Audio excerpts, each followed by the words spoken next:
So welcome to this Social Context of Law event. The series, which has been running for several years now, is concerned to bring contemporary issues and sometimes controversial issues here for discussion for students, for members of the Inn, and also for members of the public, who then get the opportunity of hearing distinguished lawyers, judges, and so on, talking about these issues of importance for us. Now, today's issue, well outside my sphere of knowledge, so I'm here to learn, is to do with rescue. And just to show you how up-to-date I really am, I have wondered whether, when that chap, President, I've forgotten his last name, but it doesn't matter, kills people believed to be drug runners off the coast of South America, lawfully, of course, when they fall into the sea, does his duty towards them change? Well, I don't know. They probably don't know either. So the format, which you'll discover is a bit ding-dong, A, B, questions and so on. When we come to questions and answers at the end, as you will know, there's a strict discipline applied in the interest of all of us, rather than the questioners, that your comments or questions should be properly prepared, down to 30 seconds, and you'll be cut off if you go longer. Please don't introduce yourself, because we're not that interested in you, unless, of course, it's strictly relevant. And don't thank the speakers, because that's patronizing, and somebody else grander than me will probably do it at the end. The 30-second rule, and students will get first grabs, is designed to keep the energy up and the thinking moving, and you get more thoughts per hour that way. By the way, you'd be interested to know that this should be a full auditorium, more or less, because it was nearly a sellout. Some of the shortage may actually be due to transport difficulties, and we may see people coming in a bit later. When the event is over, there's a reception outside afterwards, and tables with the names of our three speakers on them, to which they will be chained like Bibles, so that they don't speak to each other, and you can go and ask them the questions you didn't have the courage or good fortune to be able to ask in here. Providing you get, one of you gets each of them a drink, then they'll stay there for long enough for you to have time with them, again, to your general advantage. A reading list will have been prepared by the library, I think, and is available online. And that's a great service done for us by the library for these events. Well, quite enough from me. The chairman tonight is Professor, are there any Dutch people here? Because he doesn't know how to pronounce his name. It's Goedkamp, or it's possibly something different. But we don't really know.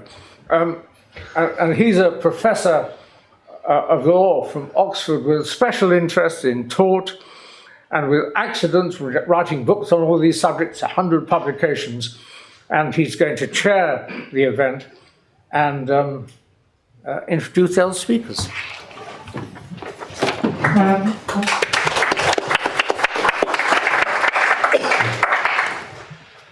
Good evening. I'm grateful to Master Nice for introducing this lecture in the Social Context of Law series. And I'm very pleased to be able to introduce our speakers for this evening.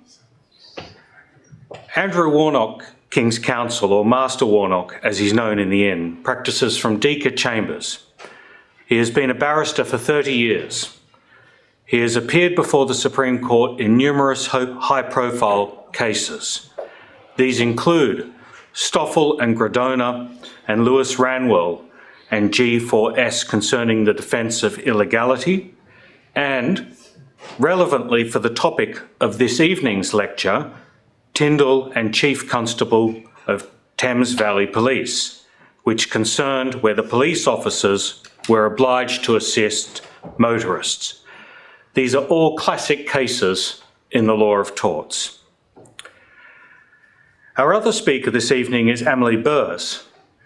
She's a doctoral student at Worcester College at the University of Oxford, where she is writing a thesis concerned with tort law and artificial intelligence.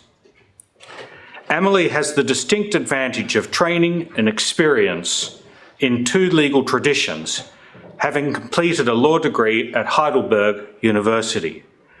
She is therefore particularly well positioned to complement Master Warnock's presentation by speaking to the duty to rescue in the civil law and German law in particular.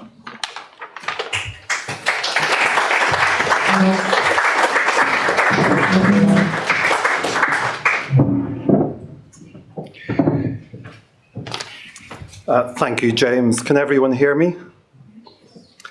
So I'm speaking about the common law position in relation to the duty to rescue.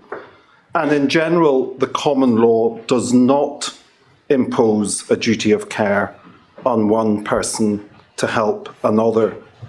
There is no general duty to rescue.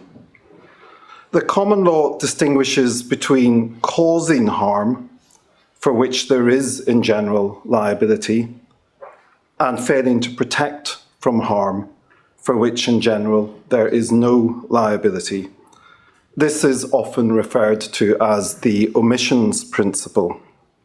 The common law does not generally require people to confer benefits on others. That's seen as a matter for contract law. An extreme example of the omissions rule, often cited in the case law, is that if you see someone about to walk off the edge of a cliff, head held high and oblivious to that fact, you do not owe a duty to shout a warning. Of course, there may of course be strong moral arguments for shouting a warning, although it might depend who it is, Geoffrey. But the common law does not underpin them with legal liability.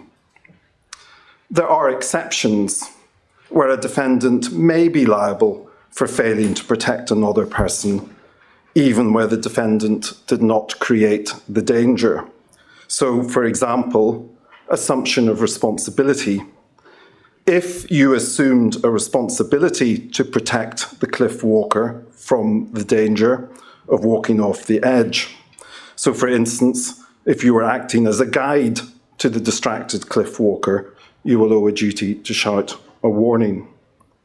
Another exception is if you do something which prevents another from protecting the cliff walker from the danger. This is known as the interference principle. So, for example, if someone else is about to shout a warning and you stop them, whether this is truly an exception to the general rule is a matter I'll come back to later in the context of the Tyndall case. A third exception is if you have special control over the source of danger.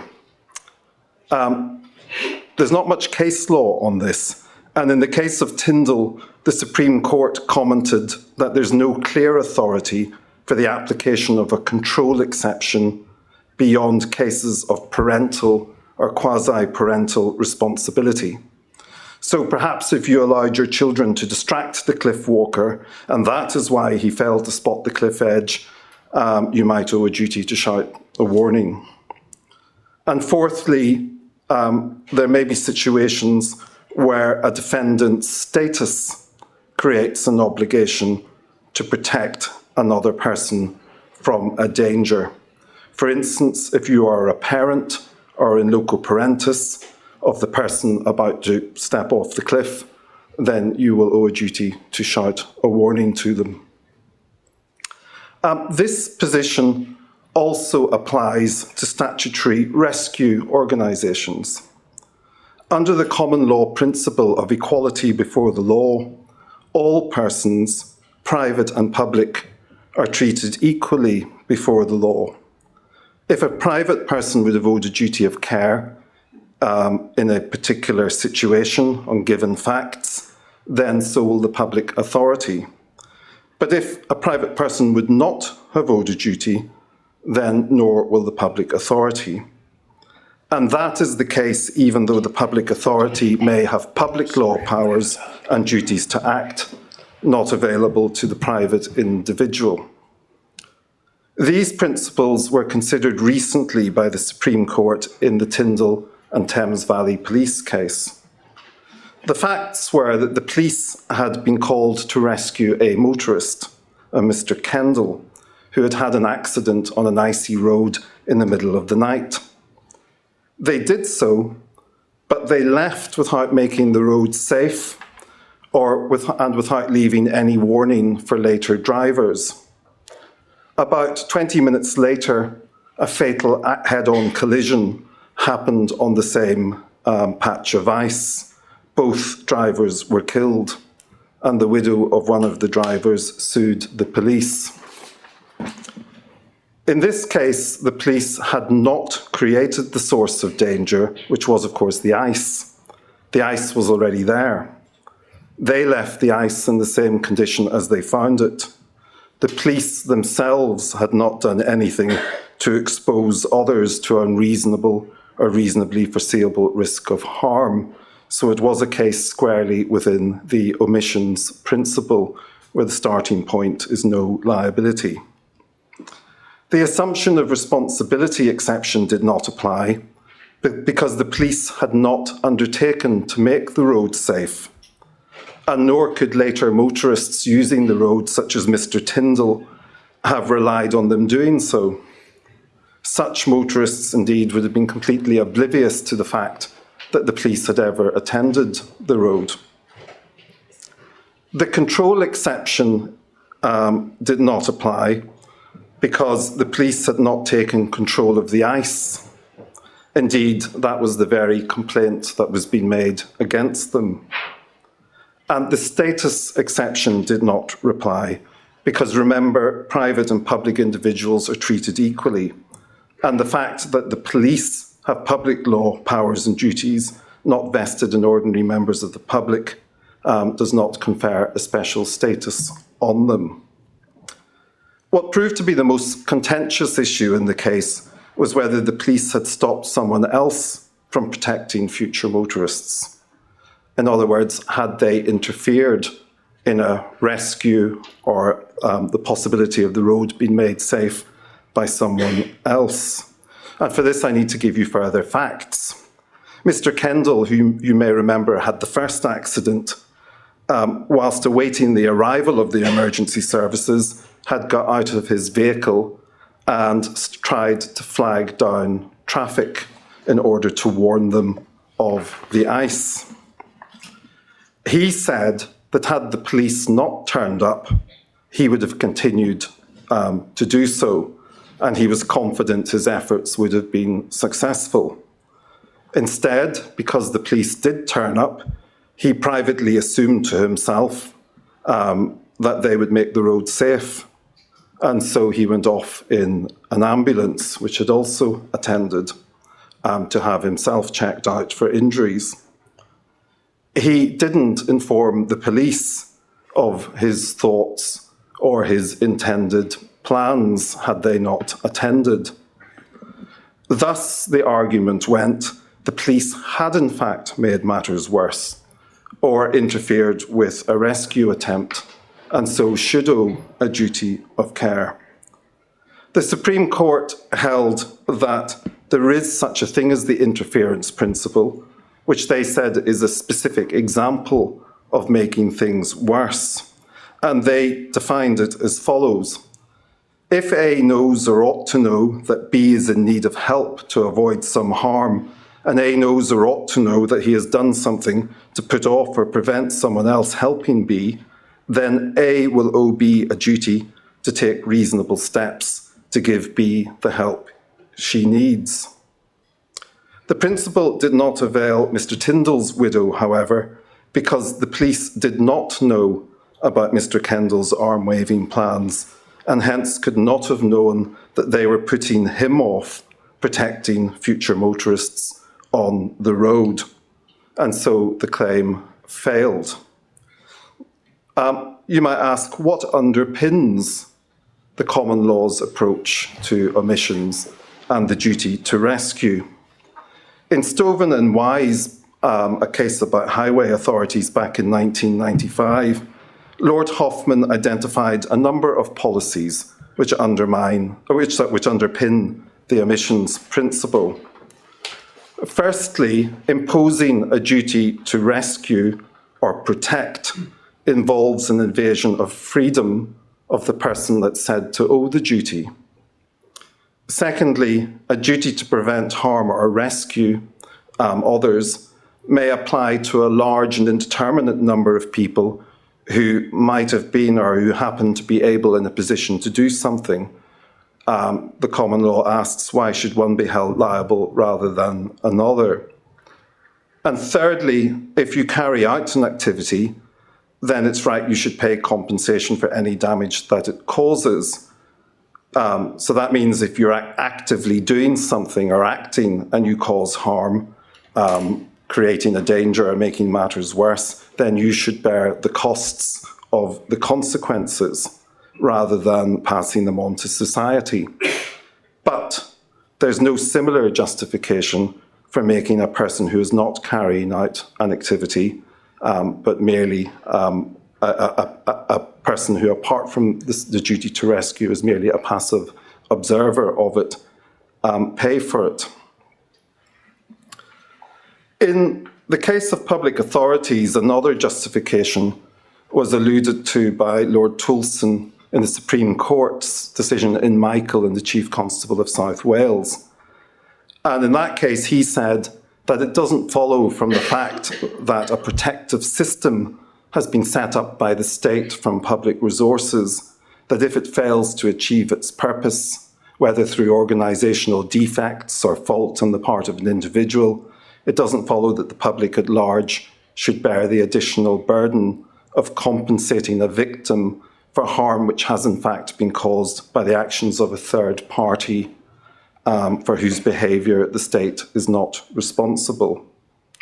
And the Supreme Court in that case also said that the one thing, sure thing that could result from having a duty in such circumstances would be lots of claims and diversions of resources from the statutory agencies in doing the job they're supposed to do, being diverted into litigation and compensation claims.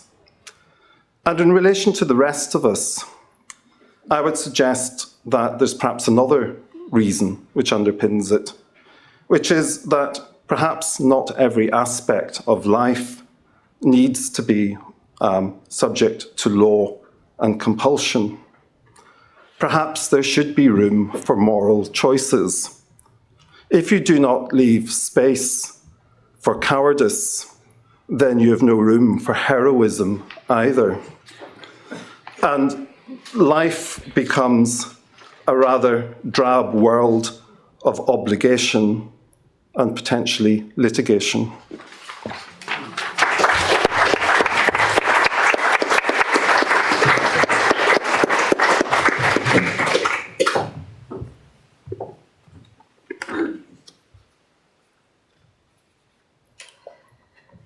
I was asked to say a few words about comparative law, particularly about European approaches to the duty to rescue. Across much of continental Europe, there does exist a duty to rescue. There are criminal offences requiring assistance in emergencies. For example, in France, Italy, and Germany.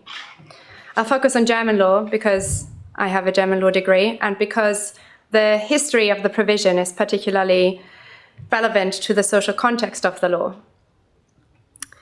The comparison with English law is also quite striking, and I want to suggest that it tells us something about the different social assumptions underlying these legal systems. Section 323C of the German Criminal Code makes it a criminal offence to fail to render assistance in an emergency, where help is both necessary and reasonably possible. The requirements are straightforward. First, there must be an emergency. This means a sudden event creating a real risk of serious harm to life, health, or bodily integrity. Notice the term sudden. The provision does not create a duty to warn about a patch of black ice, because the ice is not a sudden event. Secondly, assistance must be necessary and capable of helping. Thirdly, and importantly, the assistance must be reasonable for the particular person to provide. The law does not require heroic acts. A non-swimmer is not expected to jump into deep water. A blind person cannot be expected to drive someone to hospital. But if you see someone walking towards the end of a cliff and it only takes you shouting, "Stop," then yes, you do have to do that. In practice, the duty is often satisfied simply by calling emergency services. The purpose of the provision is therefore quite modest: to prevent situations where someone could easily help, but simply chooses not to. German law, like English law, becomes much stricter where the person creates or controls the danger. In that situation, what is called a Garantenpflicht, a duty as a guarantor, arises. And so-called result-based crimes, such as bodily injury or homicide, can be committed through omission, where someone either has responsibility for a source of danger or is responsible to protect a vulnerable person. The classic example is homicide by omission in cases where a parent starves their child. English law is not too different there.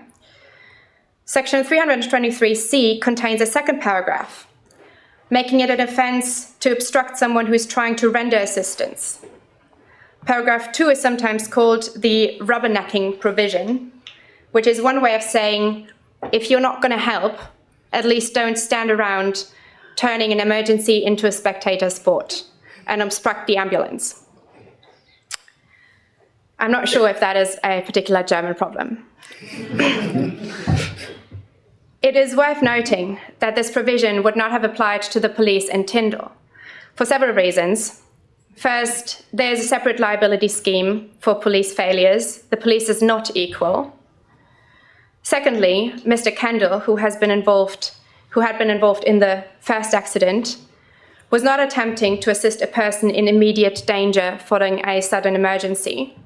Rather, he was warning oncoming motorists about the presence of the ice on the road, and the ice was not a sudden event. Thirdly, the concept of obstructing assistance is not interpreted broadly enough to cover reasonably telling someone that they should leave and thereby interfering with their warning. And finally, like apparently English law, the offence requires intentional conduct, which would presuppose knowledge of Mr. Kendall's efforts, which the police didn't have. On that basis, liability under section 323C, paragraph 2, would clearly not arise. Because this lecture series concerns the social context of the law, a brief historical note is relevant. The modern duty to rescue in Germany originates in legislation adopted in 1935 during the National Socialist period. At that time, the rule referred to the so-called healthy sentiment of the people, allowing courts to punish behavior inconsistent with the moral expectations of the people's community. And the phrase functioned as a highly flexible ideological standard.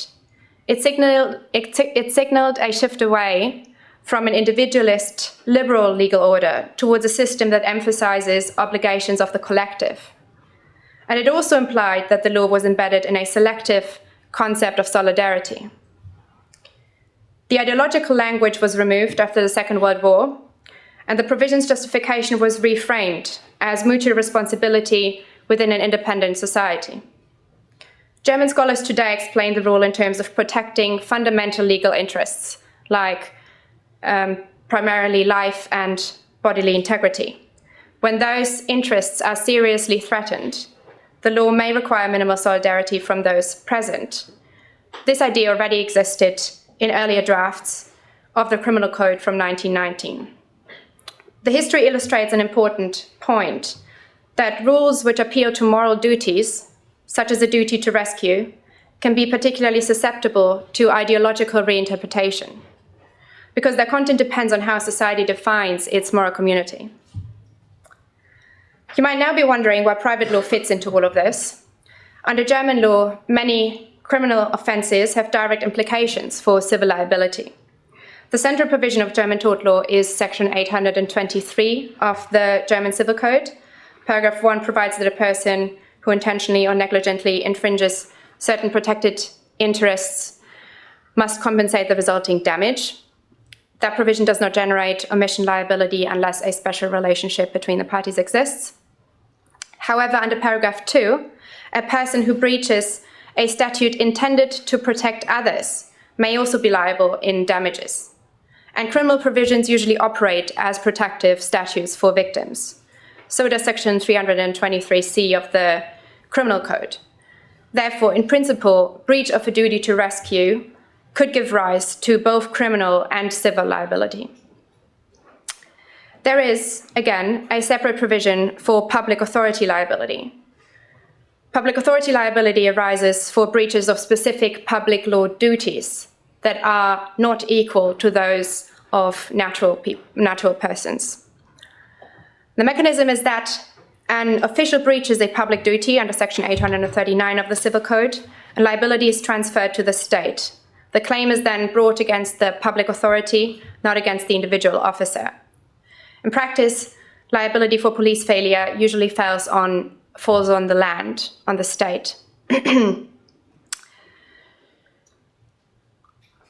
Applying this to a case like Tyndall, German courts say the state must make roads reasonably safe, but it doesn't have to eliminate all risks.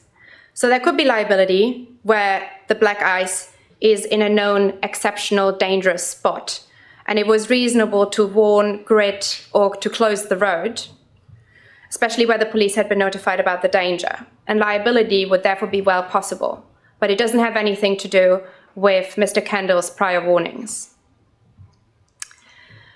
What is the comparative insight here? In England, emphasis is on preventing people from causing harm. There's a greater reluctance to impose general duties to rescue. In continental Europe, and Germany in particular, there's stronger acceptance of limited duties of solidarity, especially where life or bodily integrity are at risk. I suggest that the duty to rescue is a pattern, a symptom of a pattern we see in other areas of law. German law, influenced by the constitutional idea of the Sozialstaat, the social state, has traditionally been more comfortable with legal frameworks that impose duties designed to protect structurally weaker parties. You can see that in worker protection, tenant protection, consumer protection. And this sentiment reaches back to Otto von Bismarck's social legislation in the late 19th century, and individual freedom may suffer for it. England historically emphasizes autonomy and individual choice. The duty to rescue therefore illustrates something broader about the social context of law. Legal systems reflect a society's underlying assumptions about individual liberty, solidarity, and the responsibilities citizens own to each other. Thank you very much.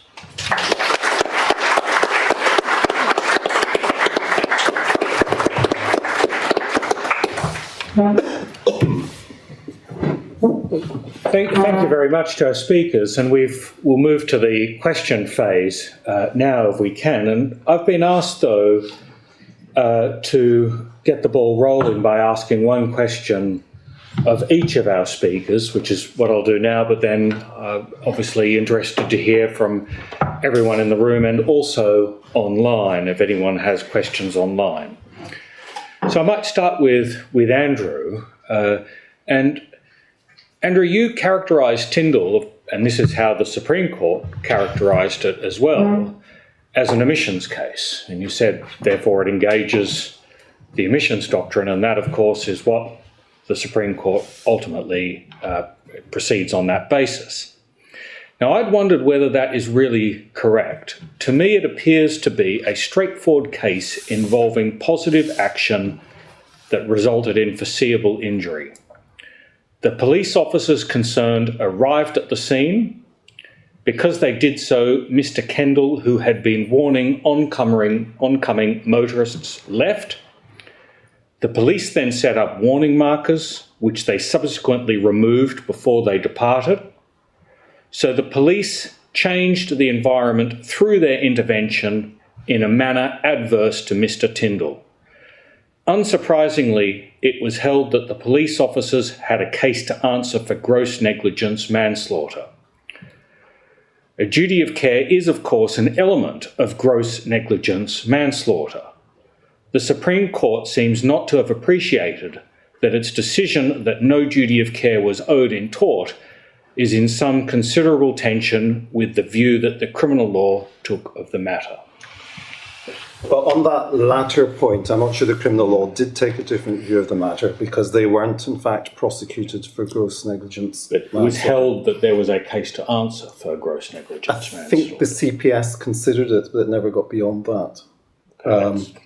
Because of, obviously in the criminal law, to establish gross negligence manslaughter, you would have to establish that there was a common law duty that required them to act in the first place, which is where Tyndall failed.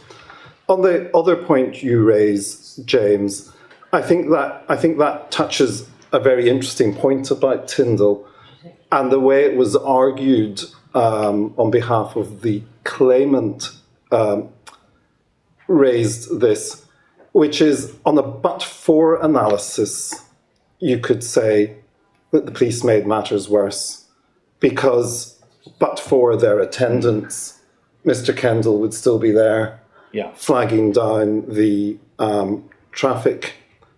But for is normally a test of, or part of a test of causation, and of course can't be a complete answer as to whether there is a duty in the first place, because you need to establish a claim in tort, duty, breach and causation. And I think the key point about Tyndall was the Supreme Court said that to make matters worse, you have to have done something which unreasonably, unforeseeably creates a risk of injury. And in all the things you describe when they're attending, helping Mr. Kendall, and they put out the sign whilst they sort out his car and sweep the roads and then take the sign away again when they leave, none of that is in itself unreasonable or increases the risk of injury. And I think the Court of Appeal in Tyndall touched on this correctly when they said that actually the police hadn't done anything wrong at any point up to then. And that's why there's no duty in the first place, because although but for causation would be established if there had been a duty, the police hadn't actually done anything which foreseeably increased the risk of injury themselves. I don't know if that answers the question. No, thanks, Andrew. I mean, just very quickly, one thought is the question of whether or not the police have done anything unreasonable seems not to go to the duty inquiry to me. That's a breach question. That's not a duty question. Well, I think reasonable foreseeability of harm does come in at the duty stage. Sure. No, I agree with that, of course. But I think the way you characterised it was, have the police done anything unreasonable? And that, for me, needs to be sealed from the separate question of whether there's a duty. I mean, I think one of the issues about because the police are treated the same as private individuals, if you slightly change the facts of Tyndall and a private motorist had seen Mr. Kendall stopped on the road and had got out and assisted him and put out their red triangle from their boot whilst they did that, and then having seen Mr. Kendall go off to hospital, put their triangle back and left, no one could conceivably suggest that that private individual had somehow come under a duty of care to protect future motorists. And I think that's a useful test because the Supreme Court have held that private and public duties are applied in the same way. This is the equality principle that you spoke to. No, I see. I think I should ask Emily the short question which I'll put to her, and then I'm eager to hear from people in the room if I can, please, and that includes the virtual room, of course. So, Emily, it's sometimes suggested by English courts and commentators that changing the traditional common law rule that there is no duty to confer benefits on others would unleash all sorts of serious problems. It is speculated that imposing a duty of social responsibility would cause people constantly to be looking over their shoulders for problems. People will feel unduly restrained and restricted in their daily lives. Does the European experience suggest that these fears are justified? Thanks for that, James. I don't think that these fears are justified. Well, I think the European experience shows that these fears are not justified. On the looking over the shoulder point, the law does not require you to pay particular attention to search for emergencies. It's just that if an emergency appears in front of you, you need to usually call an ambulance or police, what is reasonable to do. I should also note that the duty to rescue is actually rarely enforced. So there's not a lot of case law on it, which maybe speaks to the fact that not a lot of people are aware that the duty even exists. Thank you. And I think we've got our first question down the front, please. He's not a student. So, He's not a student. well, sorry, is the policy that we prioritise the student questions to begin with? I mean, I'm happy to be guided by. Please, yeah, I suppose I'm not a student either yeah. at the moment, having been a professor for 30 years or so. But we think that we have a duty to rescue the people in the small boats who come from France, don't we? The French don't seem to have the same feeling or obligation in their law. Where does international law stand in settling the view between the Brits and the Franks? I think. I don't think I can speak to international law, to be honest. Yeah. I mean, Andrew, I don't know. No. It. I mean, I think that may be an aspect of law. I don't know what the international law is on law of humanity, or I mean, we may need another person on the panel to assist with this question. Well, I mean, do we make up international law, as Sir Keir Starmer seems to think we ought to be under an obligation to do? We've got a question. I think we'll go to the question halfway up the back, please, and then right up the back, please. Well, yes, please. Thank you. Sorry, just is that on? Yeah. We can hear. Sorry, just because I'm unfamiliar with the facts of the case. What I heard was that Mr. Kendall had called the police to rescue him, right? So in what way, and in the logic, it sounds like the police are held or might have been held to have made the situation worse. To my mind, if he called them knowing that they would remove him from the scene, he made that decision, not them. And in which case, whether he would have considered flagging down motorists had he stayed or not, the decision to leave was his. He just needed assistance to do so. Therefore, if any liability was conferred, would it not have been on him rather than the police? I think that's one for Andrew. yeah. Well, I mean, I think that shows the difficulty about the duty to rescue, because if there was a duty to rescue, you would say that his road flagging attempts weren't. There was something he had to do, that he was obliged to do, and therefore, yes, he himself would be in breach. Which perhaps again illustrates the difficulty with having a duty to rescue, because clearly he shouldn't be under such an obligation, and indeed the Supreme Court held he wasn't implicitly. Would he have not discharged the obligation simply by calling the police, type of way that Emily suggested the German obligation would be discharged? Certainly, it sounds like in Germany he would have, but would you argue that if there's going to be a general duty, he needs to have actually ascertained, because he'll have seen the police attend.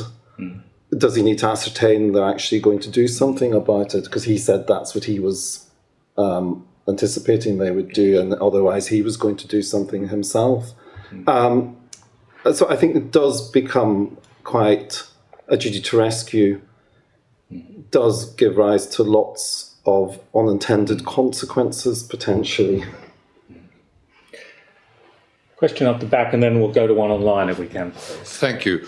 When the duty to act potentially arises in relation to a large number of individuals, potentially a large number of bystanders who happen to be present, how does continental law, take the example of German or French law, pragmatically determine which particular individuals should be held to account? Is there some sort of proximity threshold that needs to be crossed before procedurally particular individuals are charged and others are not necessarily having the same fate? Similarly, from a terminological perspective, why the duty to rescue rather than the duty to act, to provide assistance? From a criminal law perspective, the scholarship mainly speaks about the duty to act, because the duty to rescue sounds a little bit more categorical. It presumes that you have the capacity to effectively act, to effectively provide assistance, rather than simply having the duty to make an effort, to attempt to do so. Thank you. Did you want to? Thanks. I'm not sure I fully understood the second question. Was the second question whether the law distinguishes between someone successfully helping and someone only attempting to rescue? Yes, I mean, it's more a conceptual issue depending on the term that you use. A duty to rescue suggests that not only you're going to intervene, that you have a duty to intervene, but it's also presumed that you can do that with the capacity to effectively rescue someone from the dangerous situation that they're facing. Okay. Thank you. Thanks. So with the obstructing, that paragraph was actually introduced to prevent what I mentioned, the obstructing of ambulances because people were passing accidents and they were looking out the window trying to find out what was going on, and they were obstructing ambulances and police. And so when that liability usually arises because the ambulance and police see that there are people in the way, and then they can ask them for their names and for their details, and that might incur liability. But I'm not aware, there's not a particular proximity threshold. It's just, are you obstructing the efforts that are going on usually by public authorities? And about the capacity, I mean, the law only requires you to do what you are capable of doing, and nobody is required to endanger themselves to successfully rescue, and nobody is required to go beyond their abilities if they can't swim, etc. Can I just press very quickly on one aspect of the question that was raised? It's a very good question at the back, which is just to add a little bit of colour to the way it made me think was, imagine you've got this scenario, and this is a famous example that's given in support of the English rule, which is, imagine you have a person on a beach and there's a bomb in a bag on the beach and there's 100 people around. Suggested there cannot be liability on any person here because of the singling out problem. Why would it be fair to single out this person on the beach for a duty, but not this other individual person on the beach for a duty? How does German law or civil law more generally, how does it grapple with that problem, which I think was, just to add a little bit of colour to, I think, the question that you were asking? I'm not familiar with the example. What should they do with the bomb? Well, you've got 100 people. Why pick on any one person is a point that's often But given in English law. what should they have done with the bomb? Well, no, why should to remove it, to warn To people. remove it. Yeah, to warn people, remove people, to diffuse the situation somehow. Yeah. Why, the question the English lawyers have often asked is how can there be a duty here where you've got 100 people? Yeah. Would they all owe exactly the same duty? There's the why pick on me Yeah. concern. Well, if it was easy, they should have just called the police, or there was some easy way to handle this bomb, which I assume there isn't. Then yes, every single one of them should have done that Potentially under English law, exposed. Yeah. under German Under law. German law. But if it was too dangerous to touch the bomb anyway, and the police was on the way, then there's no liability. Might go to a question online if I can, please. Next, there's a question about social media, and I'll read it out. Any views for the speakers on whether the arguments should apply to social media platforms in cases of self-harm and suicide? So I think what this question is channeling is a situation where someone posts something on social media and then questions about the obligations owed in English tort law or in civil law, perhaps, as to the obligations on the platform hosts. Mm-hmm. Well, I mean, it's a really difficult question, and obviously a really difficult issue, but it seems to me, I mean, there may be arguments that the platform host is hosting something. I mean, it raises all sorts of issues of free speech as well. But if the platform host is hosting something, maybe there is a duty of care potentially, but it may be very fact specific on what the platform host is advertising itself as providing. So no, it is an interesting question. It's a real problem.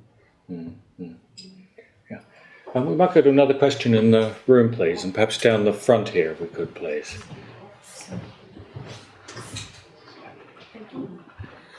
So I suppose in some ways I understand through the bomb example, I guess I understand there not being an obligation on the public to rescue or assist. But where I am befuddled is on the police not necessarily having the same obligation, especially because I guess in my mind, shouldn't we hold public authorities, especially the police, to a higher standard? And I guess I'm really interested in this because there's the shortest version, case in the Bahamas, where a police officer did rescue, and in rescuing, he breached his obligation as a police officer not to rescue. He breached something else in the way he rescued the person.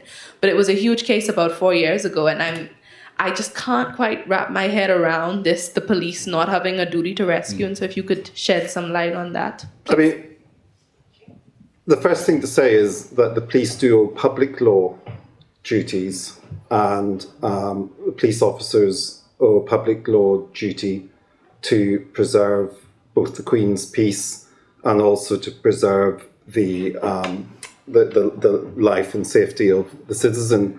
So what we're concerned here is whether there is a criminal or tortious liability for not doing that, which is of course a different issue.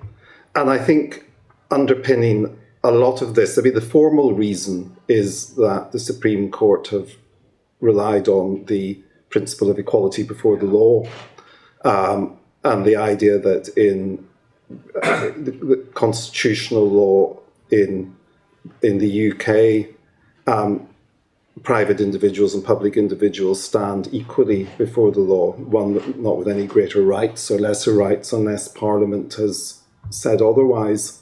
So parliamentary sovereignty comes into it too, because the courts have looked at it from the point of view that if Parliament hasn't created a specific right to compensation for a failure by a statutory body to do its job properly, then the common law ought to probably be quite careful about stepping in and doing something which Parliament hasn't. So parliamentary sovereignty is in the mix as well. And then you add into that the fact that you are touching on areas that do have potential resource implications, because it will always be the public authority that's sued in the situation of 100 people on the beach on the basis that they're the ones who will be able to afford to pay the compensation. So I think all of those things have influenced why the law has developed as it has. There's a question in the middle. Might need to pass the microphone down. Thank you.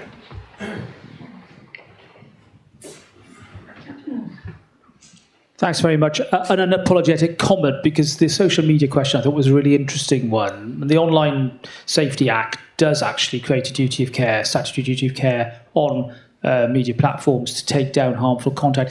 But it's not really a duty to rescue, it's a freestanding obligation that looks at content likely to cause harm to children. So it's not a reactive duty triggered by an event. It's a proactive duty that is then policed by Ofcom with massive civil fines.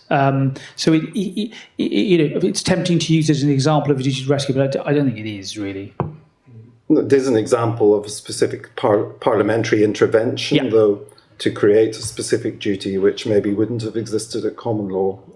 Yes. And it may be that the courts would take the view that this is an area best left to Parliament. Yes, I'm sure they would. Can we just pass the mic 1 or 2 rows behind? Sorry, there's a question immediately behind, and while we're there. Thank you very much. If we go back to the facts of Tyndall and vary them just very slightly and say the police respond and start to clear up the debris, but then just stop and get distracted. I think on Amelie's account of the German law, the debris might be an emergency, an urgent situation to deal with, potentially. So there might be liability in German law. Do we think if a car had hit the debris rather than the existing black ice, the outcome would have been any different in English law? So, thanks. Do you want to have a go? You want English law? Okay. No, I don't, because the debris was there, and by removing some of it, the police didn't make the situation worse. If anything, they made it slightly better. So I think that wouldn't have made a difference. I'm going to go to another question in the virtual room, if I can next, please, which is this. I understand that the difference is not coming from civil law, common law, but the influence of social state ideology. What is the situation in other civil law countries, such as France or Italy?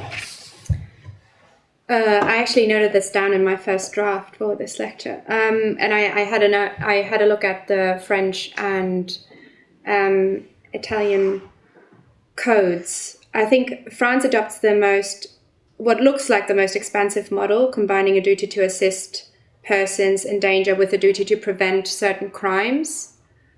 And Italy takes a more situation-specific approach, imposing duties in defined circumstances. I think that was when one sees a child by itself, a child under 10 by itself, and so it lists specific situations, and then at the end of that list it says, or another person in danger. So it takes a more situation-specific approach. I am actually not too sure how these provisions came to be, and to what extent they arose, in specific times. For example, in the 1930s. Yeah, I should probably look that up. Please. Yeah. Sorry. Do you consider that a legal system's approach to the duty of rescue would influence that country's attitudes of individualism? Or do you consider that it's vice versa, that it's a country's individualist culture itself, like countries such as the US or the UK? Does that determine the extent of the duty to rescue? Do you want to have a go?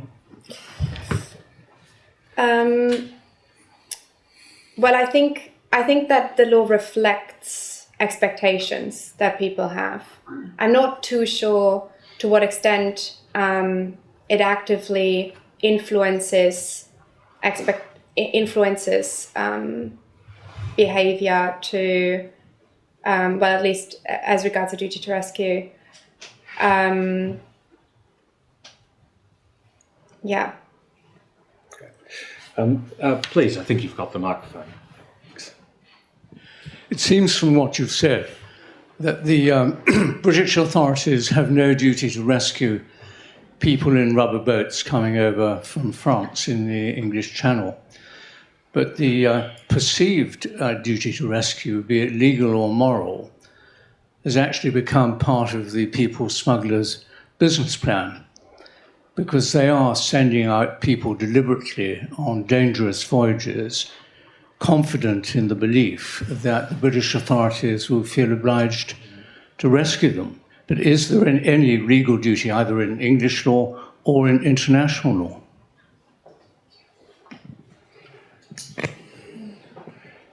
I mean, I'm not sure, strictly if it's just looking at the common law, I'm not sure strictly there is a common law duty, but I'm not sure that necessarily is a full answer, because obviously there are other considerations at stake too, such as the moral ones and the political ones. And, you know,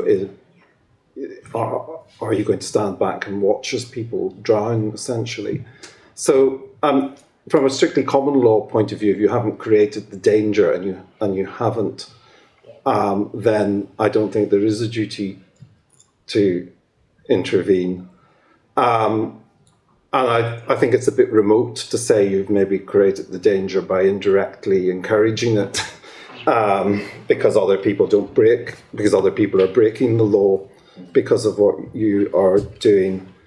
But obviously, there, you know, as I said in my remarks, the law's not everything.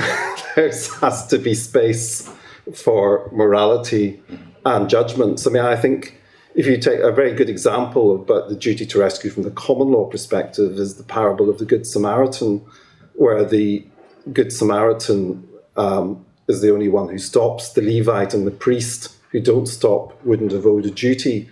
That would be a much less powerful story if the Good Samaritan had only stopped because he has a legal duty to do so. So, you know, there's plenty of space. Not everything's about the law, I think. I think that's what I'm saying. There's a moral. Yes. It's a question of maritime law. And there may be international law as well. Yeah. I'm going to go to another question, if I can, online, and it picks up on a case that's obtained some prominence in the media, and this is very much, I think, in Amelie's box. So the question's this. Can you talk a bit about the recent German-Austrian case in which a hiker was convicted of manslaughter for leaving his girlfriend on top of a mountain to get help? German law is a bit stricter than English law as regards omission liability as well. So I mentioned the term guarantor liability earlier, and guarantor liability arises when someone takes on responsibility to protect someone else, and that the relationship exists, for example, between a mother and her child, or parents and their children. But it also exists in what under German law we would call a danger community. If you set out with someone else to do something dangerous, to hike up a mountain, and it creates the same bond effectively as a mother to her child. And so all result-based crimes, which we call result-based crimes, those are homicide or bodily injury, or those where someone is damaged, those can be committed by omission. And they can be committed by omission if this bond exists between two people, and so that may well exist between two people that hike up a mountain.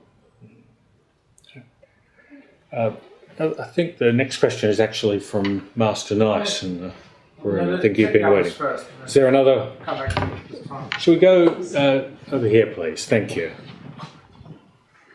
This is more a clarification on the facts of Tyndall. So both of you mentioned the relevance of the sort of warnings that were put out as there was rescuing or as the debris was being cleared.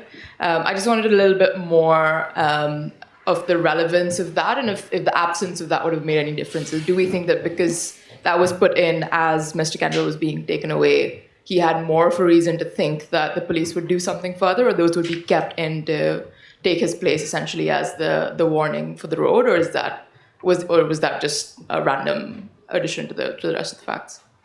I think that's one for Andrew. Yeah, no, that was certainly argued. The argument was that the police put up their sign and Mr. Kendall would essentially have been a continuation of the sign had he stayed, because he would have been flagging the traffic down. And the argument was that by putting up the sign, the police had assumed a responsibility. The problem that argument met was that they weren't assuming an indefinite responsibility. They were only assuming a responsibility for the length of time they kept the sign up, because they didn't, in fact, make any representation to anyone that they would keep it up forever. So, in fact, they hadn't, therefore, made the situation worse by temporarily putting a sign out. In fact, all they'd done was temporarily alleviated the situation. So that's why that argument failed. That was the relevance of the sign. The argument was that the police, by doing that, had assumed a responsibility. Shall we go right next to, please? Thank you. Yeah, hi. This is a question about German law. So, of course, the rescue duty is about whether someone is reasonably expected to help in a situation where there is danger. But can a person be legally held liable if, like, say it's a high-pressure situation, someone's in danger, and a person who's capable of helping, say they panic or freeze in a high-pressure situation, like, are they still liable even though they were capable of helping? A good question. They wouldn't be held liable. There's two ways that claim could fail. Firstly, it must be reasonably possible for the person to rescue, and so if you freeze and panic, I think the claim would already fail there. But there's also specific excuses.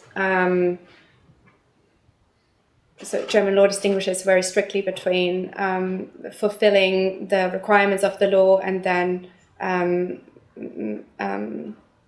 justifications and excuses. There's specific justifications and excuses that could apply there. So no, they wouldn't be liable.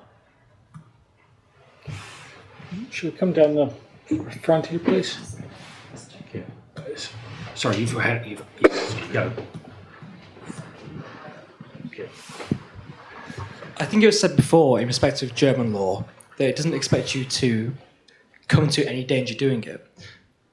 But any diversion of action will come to new dangers as from where you started. In the Tyndall example, going onto an icy road has the risk of breaking a leg, snapping an ankle.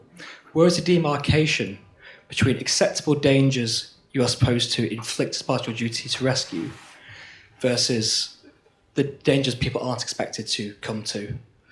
You should be expected to come to have a duty to rescue. Thanks.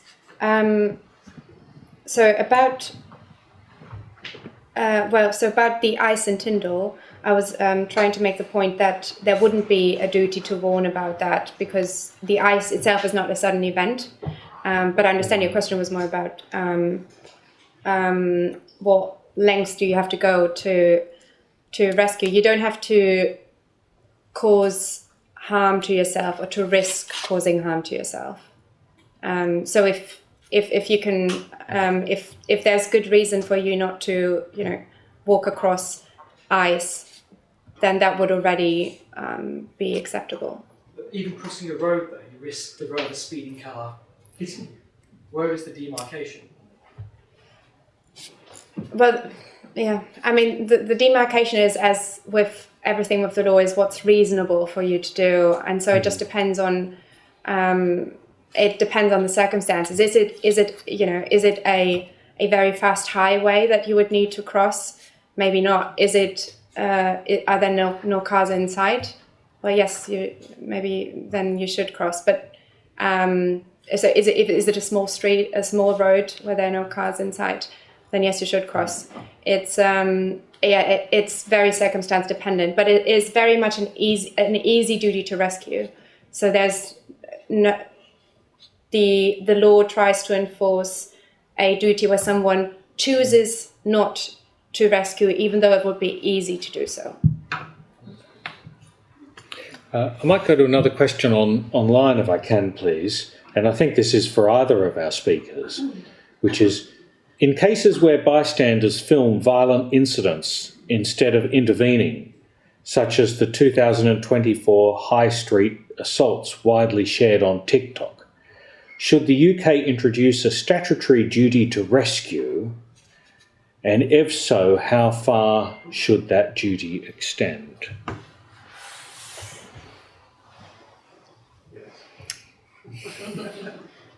It's not a legal question, really. It's more of a sort of political one. Personally, I'd have thought not, because it would be a big incursion in freedom. But that's a personal view, not a legal view. And Emily, you touched on this in an indirect way, I think, in your remarks about at the beginning of your presentation, where someone was taking satisfaction from watching someone in trouble. Does that change how we think about how the law should respond to that person?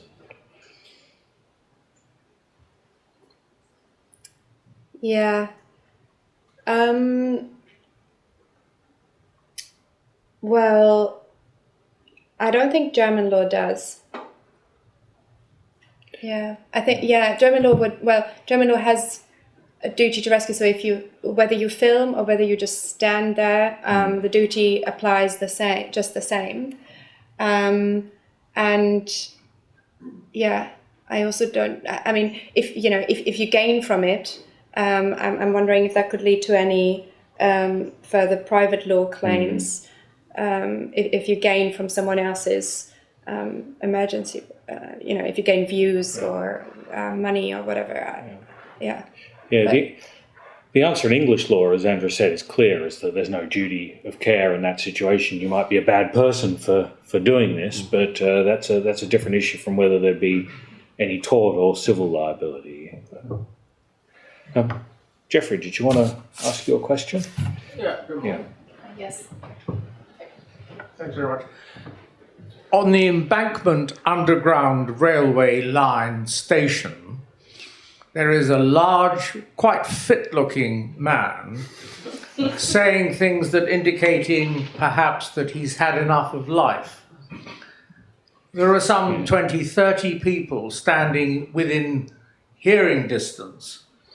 Some of them are quite small. Some of them are quite large and strong. And the train is indicated as approaching. Is there a duty owed to that man? By whom? I mean, if it's the station platform, the station operator, potentially. If it's the train driver, potentially. If the train driver, he or she sees someone about to sort of fall out in front of them. None of that's possible because the train's approaching. But not on the individual standing at the platform. It may be the morally right thing, and they obviously that they should intervene, but it's not a matter of legal obligation. Well, are they an occupier? The person who owns the station, do they come under a duty by virtue of yes, being that's an what occupier? I was wondering. The station may do by reason if they're occupiers. So they're different from a mere bystander. Yeah. Well, go to another question online, and then if we could pass the mic up in preparation. But here's the question online while that's happening, which is, I think, for Andrew. It's a Tyndall question. Where is the line between upholding legal principles and overly protecting public authorities? The decision in Tyndall arguably raises concerns, of the public losing faith in both the judiciary and the police. So how is this reconciled in such cases? Where's the line? I think the lawyer's answer is it's where the Supreme Court draws it. And, this is an issue which has kept coming back to the Supreme Court in the last 20 or 30 years, probably. And it's interesting because if you look at legal textbooks back in the late 19th century, early 20th century, they're mostly, the big cases are all about ships. Whereas when you look at cases in the late 20th century and the 21st century, the big tort cases are all about public authorities because, public authorities do so much more now than they used to. But really, I can't say other than that it's where the Supreme Court draw it. And the Supreme Court have been trying to draw it in a way which is based on principle and rooted in common law principles. And then it's really a matter for Parliament. If Parliament feels that the law is wrong, then it's a matter for Parliament and the people we elect to decide whether or not it should be changed. It's a very good question that was asked online, and it's just worth picking up on one small point, building on what Andrew has said, which is that in Tyndall and also in Michael, which is another case you mentioned, the equality principle operated in favour of the police. But of course, it cuts both ways, and a good example of that, where it worked against the police, is Robinson, where the police crashed into an old lady as they were attempting to arrest a suspected drug dealer. They said, we should be treated differently. We're a public authority, police officers, engaged in something very important, the work we're doing, and the Supreme Court said no, the equality principle bites both ways. So, I think we had the question here, please. Yeah, my question is somewhat similar, so apologies, but I'm just curious as to whether you think the equality principle comes into conflict with foreseeability. Just thinking about Tyndall and thinking out loud, it seems to me that the degree of foreseeability for the police in that scenario, having been expressly called there to aid in the original accident, is far higher than anybody who would have been a bystander. So I'm just curious as to your thoughts as to whether you think that degree of foreseeability comes into conflict with the equality principle a little bit. I think they're two different principles. The Supreme Court have held, and indeed I think it's also it can be traced back to House of Lords decisions as well, such as going back to cases like Smith and Littlewoods. Foreseeability is not enough to establish a duty. You have to have more than foreseeability. Otherwise, you have liability for everything everywhere because, it's all degrees of foreseeability. So I think it's a separate principle, and the law has held foreseeability isn't enough. And then the equality principle is a separate constitutional principle.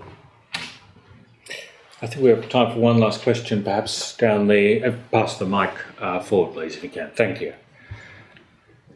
If you rescue once, might you then come under a duty to do some more rescuing? So, for example, if someone is drowning off my private beach house or my private island, and I rescue them out of the water onto the beach, that might not have been my obligation. But at that point, what about their medical care, food, accommodation, clothing?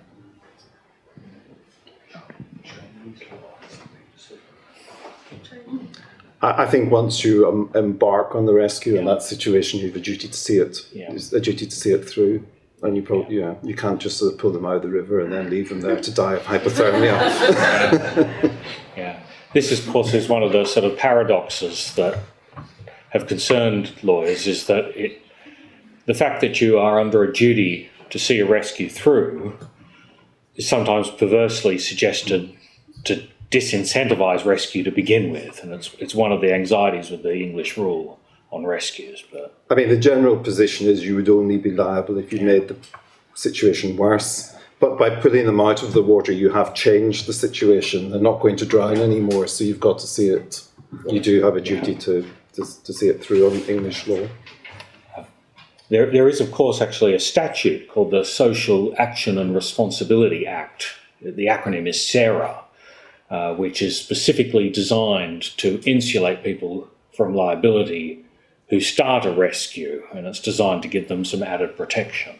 But whether or not it changes the law, I'm very sceptical. I think we've reached the time where we're supposed to stop. So importantly, could I please ask you to join me in thanking Master Warnock and Emily for their presentation.